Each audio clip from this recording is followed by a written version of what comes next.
Welcome students in the next video of chapter 3, and we are discussing about electoral politics, and we have already discussed in the previous video what is voter list means voter list क्या होती है, वो किस प्रकार से तैयार की जाती है और कैसे डिसाइड होता है कि कौन वो वोटर्स होंगे जो कि अपना रिप्रेजेंटेटिव खुद चुनेंगे।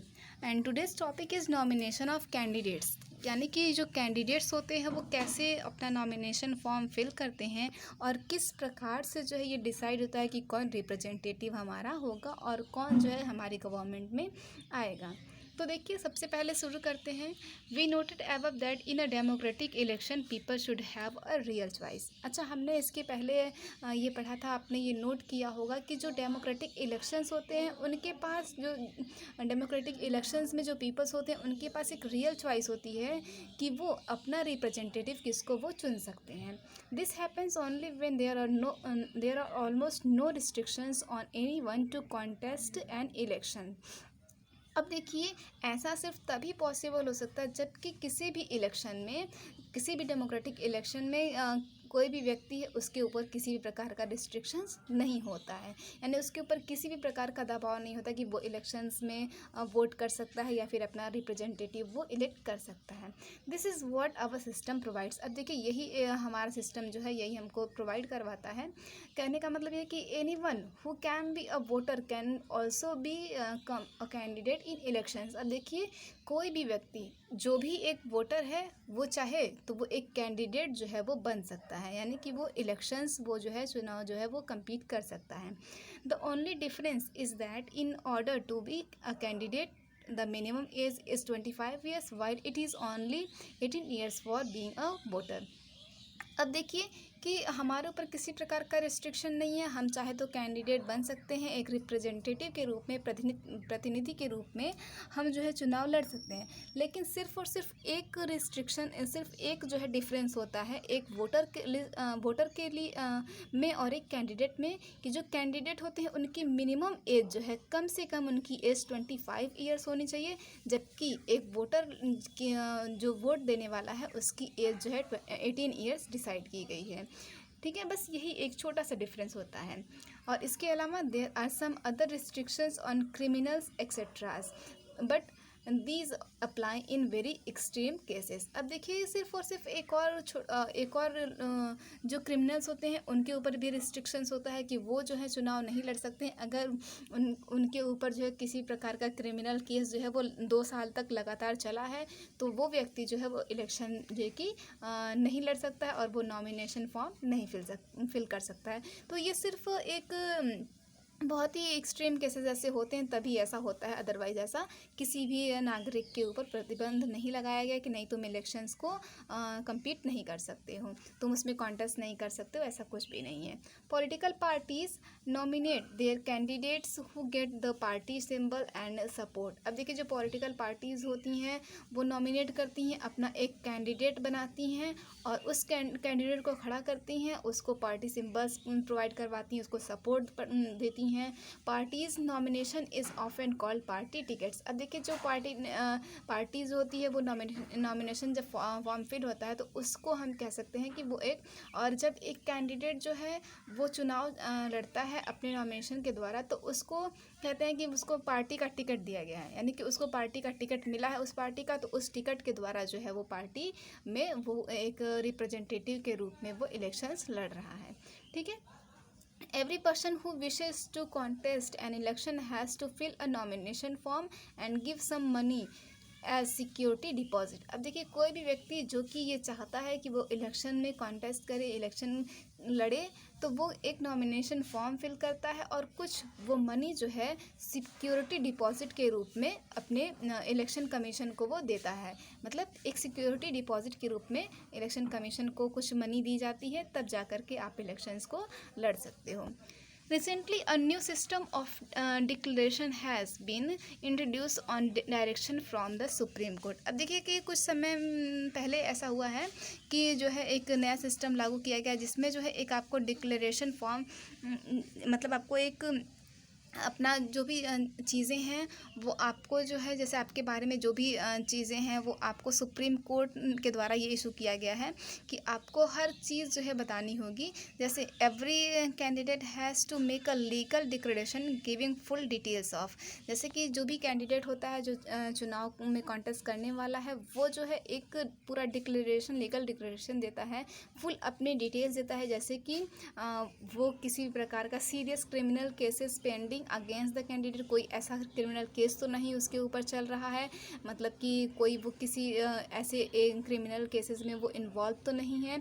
Details of the asset and liabilities of the candidate and his और हर फैमिली, मतलब वो अपनी पूरी डिटेल्स प्रोवाइड करता है और वो उसकी लाइबिलिटीज़ कितनी है, ये सारी चीज़ें जो है वो उसकी फैमिली क्या है, फैमिली बैकग्राउंड क्या है, ये सब कुछ जो है वो अपना पूरा डिटेल वो देता है जो भी इलेक्शंस को कॉन्टेस्ट करने वाला है। Educational qualification of the candidate, इसके साथ साथ वो अपनी एजुकेशनल क्वालिफिकेशन, उसकी कितनी क्वालिफिकेशन, ये भी पूरा वो डिटेल जो है वो प्रोवाइड करवाता है। This information has to be made public, this provides an opportunity to the voters to make their decision on the basis of the information provided by the candidate। अब देखिए जो इन्फॉर्मेशन दी जाती है कैंडिडेट के द्वारा वो पूरी तरीके से पब्लिक की जाती है, यानी कि न्यूज़पेपर्स में, टीवी चैनल्स पे सब जगह दिखाए जाते हैं कि जो कैंडिडेट इलेक्शन लड़ने वाला है उसके पास क्या, उसकी पूरी डिटेल सबको पता होनी चाहिए। अब देखिए ये एक तरीके से ये अपॉर्चुनिटी वोटर्स को दी जाती है कि वो अपना डिसीजन ले सके इन इन्फॉर्मेशन के आधार पर जो कैंडिडेट उनको प्रोवाइड करवाता है कि वो अपना रिप्रेजेंटेटिव जो है वो किसको चुनना चाहता है, क्योंकि वो ये अच्छी तरीके से जान रहा है कि वो जिसको इलेक्शन में, जिसको वो चुनाव में वो जिताने वाला है वो व्यक्ति, उसके बारे में उसको पूरी इन्फॉर्मेशन है कि वो कैसा है, उसकी क्वालिफिकेशन क्या है, एक्सेट्रा। तो देखिए यहाँ पर लिखा हुआ है कि एजुकेशनल क्वालिफिकेशन फॉर कैंडिडेट्स। अब देखिए हमारा जो इंडिया है इसमें कह रहा है कि क्या ये कि किसी भी कैंडिडेट के लिए एक एजुकेशनल क्वालिफिकेशन जो है इम्पॉर्टेंट है या नहीं है। Why is there no educational qualification for holding such an important position when some kind of educational qualification is needed for any other job in the country। अब देखिए हम कह सकते हैं कि हमारा जो इंडिया है, तो हमारे इंडिया में जो है किसी भी कैंडिडेट के लिए एजुकेशनल क्वालिफिकेशन जो है बहुत ज़्यादा इम्पॉर्टेंट नहीं है। कहने का मतलब ये है कि जैसे कि देखिए हम कह रहे हैं कि अगर हम कोई भी जॉब करते हैं, किसी भी इम्पॉर्टेंट पोजीशन पर अगर हमें जॉब मिल रही है, तो हमारे लिए सबसे ज़्यादा इम्पॉर्टेंट होता है हमारी एजुकेशनल क्वालिफिकेशन। ये आप सबको पता है। लेकिन हमारे कंट्री में जो है हमारी जो कंट्री है उसमें अगर हम एक कैंडिडेट के रूप में चुने जा रहे हैं, तो हमारे लिए जो है एजुकेशन जो है बहुत ज़्यादा इम्पॉर्टेंट नहीं है। हमारे लिए क्या इम्पॉर्टेंट है कि किस तरीके से जो है हम अपनी रिस्पॉन्सिबिलिटी को समझ रहे हैं और अपने जो है अपने आप को हम लोगों के सामने रिप्रेजेंट कर रहे हैं। अब देखिए कि यहाँ पर एक एग्जांपल लिखा हुआ है क्रिकेट टीम का, कि जैसे कि हमारे यहाँ पे एजुकेशनल क्वालिफिकेशन और not relevant to all kind of job. जैसे कि हमारे यहाँ कुछ ऐसी जॉब होती हैं जिनमें कि एजुकेशनल क्वालिफिकेशन जो है वो बहुत ज़्यादा इम्पॉर्टेंट नहीं होती है। The relevant qualification for selection to the Indian cricket team for example is not the attainment of educational degrees but the ability to play cricket well. अब देखिए किसी भी इंडियन क्रिकेट टीम में सेलेक्ट होने के लिए एजुकेशनल जो qualification वो इम्पॉर्टेंट नहीं है। सिर्फ इम्पॉर्टेंट क्या है कि वो उसके पास इतनी एबिलिटी है कि वो एक बहुत अच्छे प्रकार से क्रिकेट खेल सकता है। ठीक है, किसी भी क्रिकेटर के लिए ये इम्पॉर्टेंट नहीं है कि उसके पास बहुत ज़्यादा डिग्री हो तभी जा कर के वो क्रिकेट खेल सकता है, ऐसा कुछ भी नहीं है हमारी क्रिकेट टीम में। तो similarly the relevant qualification for being an MLA और an MP is the ability to understand people's concerns, problems and to represent their interest. तो इसी प्रकार से जो हमारे MP या फिर MLA जो होते हैं उनके लिए क्वालिफ़िकेशन जो है बहुत ज़्यादा इम्पॉर्टेंट नहीं होती। उनके लिए सिर्फ इम्पॉर्टेंट क्या है कि वो जो लोगों के कंसर्न को समझ सके, उनकी प्रॉब्लम्स को समझ सके और उनके जो इंटरेस्ट अपने को वो किस प्रकार से जो है उनकी प्रॉब्लम्स को दूर कर सकता है, ये सारी चीज़ें उसके अंदर होनी चाहिए। Whether they can do so और not is examined by lakhs of examiners and their voters after every 5 years। अब देखिए इसके अलावा अगर वो ऐसा कर सकता है तब तो ठीक है। वो जो लैक्स ऑफ एग्जामिनर्स यानी कि जो वोटर्स हैं क्या उसको एग्जामाइन करते हैं, देखते हैं पूरे 5 सालों तक कि वो किस तरीके से अपने वर्क को कर रहा है। अगर उसने किया तब तो ठीक है, अदरवाइज जो है उसको वोटर्स जो है वो खुद डिसाइड करते हैं कि अगला जो है कि वो रिप्रेजेंटेटिव होगा या नहीं होगा। तो हमारे इंडिया में हम कह सकते हैं कि एजुकेशनल क्वालिफिकेशन किसी भी कैंडिडेट के लिए इम्पॉर्टेंट नहीं है, चाहे वो जो है हायर क्वालिफिकेशन का हो या फिर वो बहुत ज़्यादा पढ़ा लिखा नहीं हो। ठीक है, अच्छा आगे देखते हैं। तो इस प्रकार से कह सकते हो कि एजुकेशन जो है बहुत ज़्यादा इम्पॉर्टेंट हमारे यहाँ इंडिया में नहीं है। अब नेक्स्ट टॉपिक हम देखते हैं इलेक्शन कैंपेन। इलेक्शन कैंपेन मतलब कि चुनावी प्रचार जो है, चुनावी रैली आप देखते ही होंगे कि किस तरीके से जो है जब भी इलेक्शन स्टार्ट होने वाले हैं तो जितने भी कैंडिडेट्स होते हैं वो जो कि दिन रात जो है मिल करके अपना चुनाव प्रचार करते रहते हैं। तो इसके बारे में है, the main purpose of election is to give people can a chance to choose the representatives. अब देखिए मेन पर्पस क्या होता है इलेक्शंस का, इन इलेक्शन कैंपेन का, यानी कि इन चुनावी रैली का मेन मतलब ये होता है कि जो भी रिप्रेजेंटेटिव्स हैं, जो भी गवर्नमेंट में हमारे आने वाले हैं, जो भी पॉलिसीज़ वो हमारे लिए प्रेफर कर रहे हैं, हम जो है उनके चुनाव प्रचार के द्वारा वो अपना बताते रहते हैं हमें कि हम क्या क्या करने वाले हैं। और फिर हमें भी ये समझ में आता है कि हमारा नेता कौन है और हमें किसको अपना नेता जो है अगला चुनना है। Therefore, it is necessary to have a free and open discussion about who is a better representative, which party will make a better government or what is a good policy। अब देखिए इसके लिए सबसे ज़्यादा इम्पॉर्टेंट ये है कि free and open जो है डिस्कशन हो उन कैंडिडेट्स के बीच में जो कि इलेक्शंस लड़ने वाले हैं, जो भी रिप्रेजेंटेटिव्स होते हैं। कौन सी पार्टी जो है वो हमारे लिए बेटर गवर्नमेंट के रूप में आएगी या फिर कौन सी जो कि गुड पॉलिसीज़ जो है वो हमारे लिए बेटर हैं। तो ये सब तभी होता है जबकि चुनाव जो है कैंपेन शुरू होते हैं। This is what happens during election campaign. तो यही जो है इलेक्शन कैंपेन के द्वारा, चुनावी रैली के द्वारा हमें पता चलता है कि किस तरीके से हमारे रिप्रेजेंटेटिव जो हैं वो चुनाव लड़ रहे हैं, कौन कौन से उनके प्रोमिसेस हैं। In our country such campaign take place for a 2 week period between the announcement of the final list of candidates and the date of polling. अब देखिए इस तरीके का हमारे कंट्री में जो ये जो कैंपेन होता है, ये जो चुनावी रैली जो है वो लगभग जब हमारे यहाँ इलेक्शंस अनाउंस होते हैं, जब इलेक्शंस जबकि धीरे धीरे जब फाइनल लिस्ट आ जाती है कि कौन कैंडिडेट होगा, कैंडिडेट की फाइनल लिस्ट, तो उसके जो कि 2 week के अंतराल लगभग जो है कि वो चुनाव प्रचार को बहुत ज़्यादा करते हैं। और कुछ पोलिंग डे से पहले कुछ दिन पहले जो है वो चुनावी रैली जो है वो रोक दी जाती है।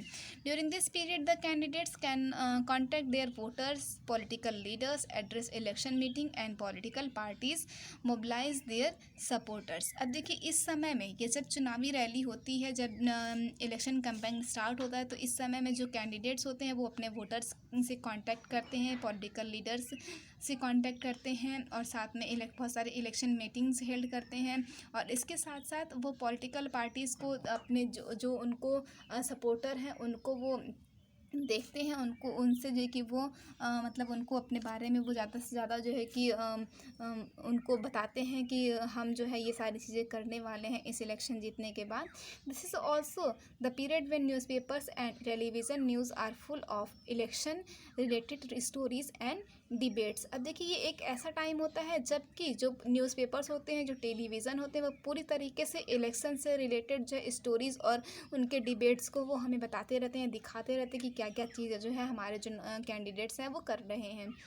But election campaign is not limited to these 2 weeks only. लेकिन ये जो इलेक्शन कैंपेन है यानी कि जो चुनावी प्रचार जो है वो ये सिर्फ 2 week का नहीं होता है। ये बहुत पहले से शुरू डिसाइड होता है कि कौन जो है इलेक्शन में लड़ेगा, और वो अपने प्रचार जो है बहुत पहले से वो लोग करते रहते हैं। ये सिर्फ और सिर्फ 2 वीक में ही पॉसिबल नहीं हो पाता है।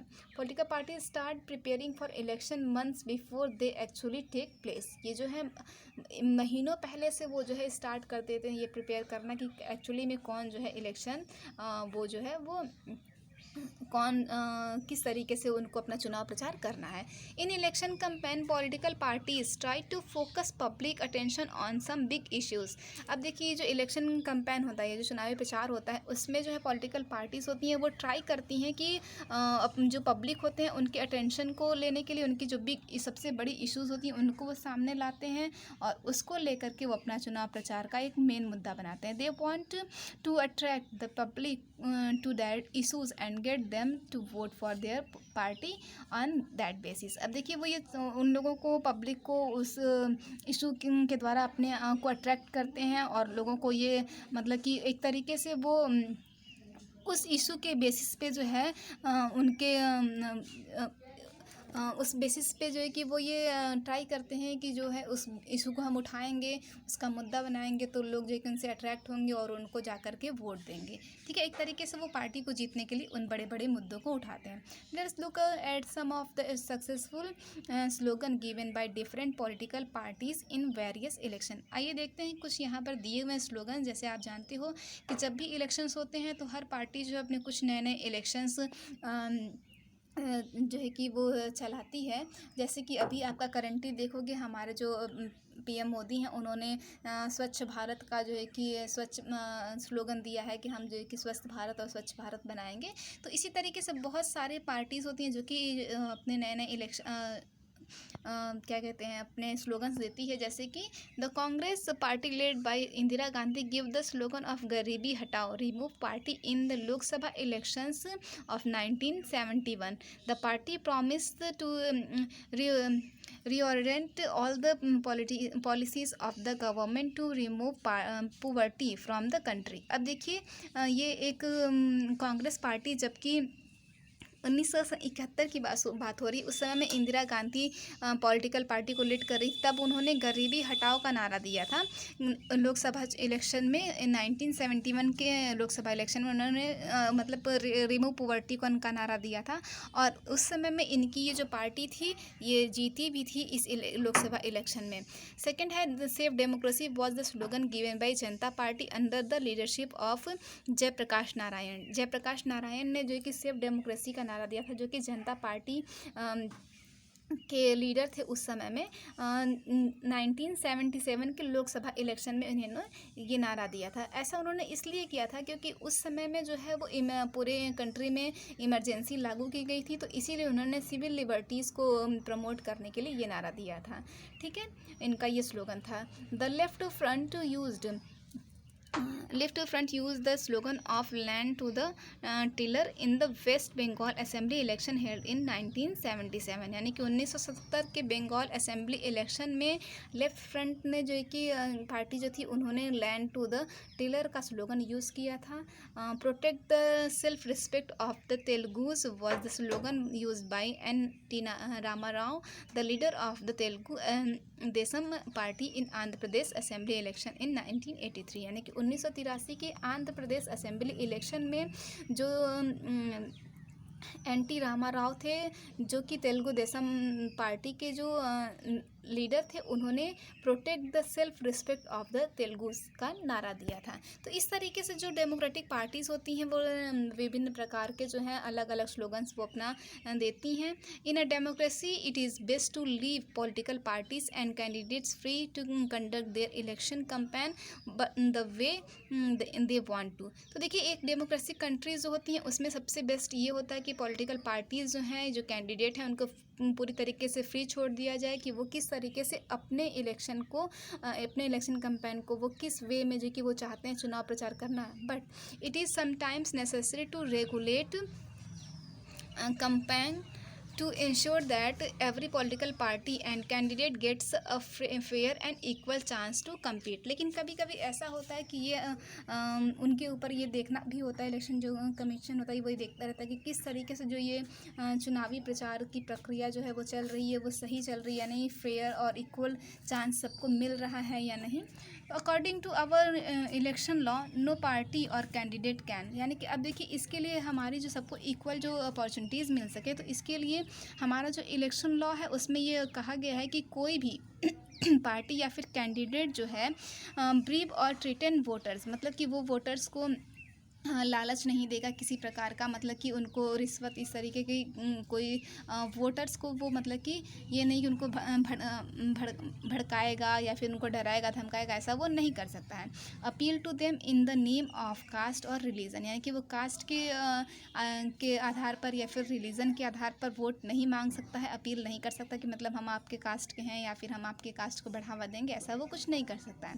Use government resources for election campaign, वो गवर्नमेंट रिसोर्सेज का किसी भी प्रकार के गवर्नमेंट रिसोर्सेज का चुनावी प्रचार में वो यूज़ नहीं कर सकता है। Spend more than 25 lakh in a constituency for a Lok Sabha election और 10 lakh in a constituency in an election assembly election, यानी कि वो 25 लाख से ज़्यादा जो है लोकसभा इलेक्शंस में जो है कि वो पैसे नहीं खर्च कर सकता है, और इसके साथ साथ 10 लाख से ज़्यादा वो असेंबली इलेक्शन में जो कि वो पैसे खर्च नहीं कर सकता है। अब देखिए ये जो मेरे ख्याल से यहाँ पे रुपीस लिखे हुए हैं ये अब बढ़ा दिए गए हैं, अब मेरी 40 लाख आई थिंक हो चुके हैं, ये 25 लाख जो लिखे हुए हैं। If they do so, their election can be rejected by the court even after they have been declared elections। अब देखिए अगर ऐसा वो इन सारी चीज़ें जो लिखी हुई हैं अगर वो ऐसा करता है तो उसको जो है इलेक्शन से रिजेक्ट कर दिया जाएगा कोर्ट के द्वारा, चाहे भले ही उसने वो इलेक्शन जीत लिया हो। In addition to the laws all the political parties in our country have agreed to a model code of conduct for election campaign. अब देखिए इसमें क्या होता है कि इसमें एक और लॉ में जी की एक एडिशन है कि जितनी भी पॉलिटिकल पार्टीज़ होती हैं वो एक मॉडल कोड ऑफ कंडक्ट को एग्री करती हैं कि अकॉर्डिंग टू दिस, इसके अकॉर्डिंग क्या है कि नो पार्टी और candidate can use only any place of worship for election propaganda, यानी कि कोई भी जो पॉलिटिकल पार्टी है वो जो है कोई भी वर्शिप का जो प्लेस जैसे टेम्पल या फिर मस्जिद जो है उसको जो है वो इलेक्शन प्रोपोगंडा के रूप में वो यूज़ नहीं कर सकती, यानी कि चुनाव प्रचार वहाँ पर किसी भी वर्शिप वाले प्लेसेस पे वो नहीं कर सकती हैं। Use government vehicles aircraft and official for election, अब इसके साथ साथ वो गवर्नमेंट व्हीकल्स का यूज़ नहीं कर सकते, एयरक्राफ्ट जो है ऑफिशियल ये सब चीज़ें जो हैं वो जो भी उनका वो यूज़ जो है इलेक्शन कैंपेन वो नहीं कर सकते हैं। Once election are announce ministers shall not lay foundation stone of any projects, take any big policy decisions or make any promises of providing public facilities, यानी कि अगर एक बार इलेक्शन जो है वो अनाउंस हो चुका है तो कोई भी पार्टी का मेंबर कोई भी मिनिस्टर जो है वो किसी प्रकार का जो है कि स्टोन वर्क मतलब कि ऐसे नहीं कि बिल्डिंग्स वगैरह बनवाने लगे या किसी भी प्रकार का ऐसा वो प्रोजेक्ट नहीं करवा सकता है, बड़ी पॉलिसीज़ का डिसीजन वो नहीं ले सकता है जब तक कि इलेक्शन पूरी तरीके से ख़त्म नहीं हो जाते हैं। तो ये सारी चीज़ें हैं जब कि एक नॉमिनेशन फॉर्म फिल किया जाता है। नेक्स्ट टॉपिक हमारा जो है देखने वाले हैं polling and counting of voters, जिसको हम डिस्कस करेंगे नेक्स्ट वीडियो में। Thank you.